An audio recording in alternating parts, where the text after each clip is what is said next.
may be on hiatus right now and who knows for how long, but the show's creators are here to give fans a little something to tide them over with a new short starring Mr. Poopy Butthole. The perpetually upbeat, yellowish sausage person with a fancy hat was first introduced after being blasted in the chest with a laser gun by Beth, who assumed him the result of a nasty parasite, and has gone on to be a fixture in series through post-credits sequences, like the one Season 3 ended on.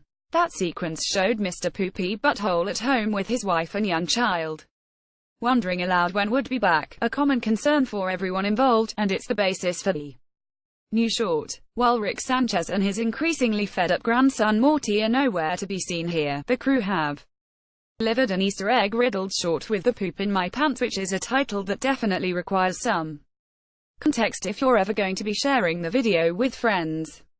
Titles as potentially embarrassing public declarations aside, the video is actually a charming and strangely affecting look at the life of Mr. Poopy Butthole and his growing family. Related Rick and Morty may get expanded Season 4 episode count. There's not a whole lot to it, it's mostly just a series of still photos set to music intended to be heartfelt and emotional, but at just about 2.5 minutes, the short manages to have plenty of callbacks buried in the happy moments and milestones for the whole Poopy Butthole family. As it turns out, Mr. and Mrs. Poopy Butthole, once you start typing that name, it's kind of difficult to stop. A high school sweethearts, and the broad strokes of their romance are detailed here, up to and including the birth of their child.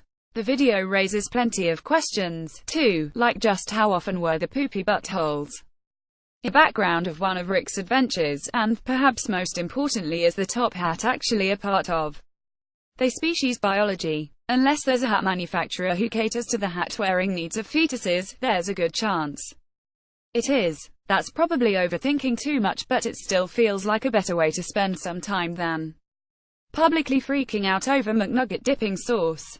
If anything, the short video here is a great example of what the show can do to maintain its audience during the interminably long wait between seasons.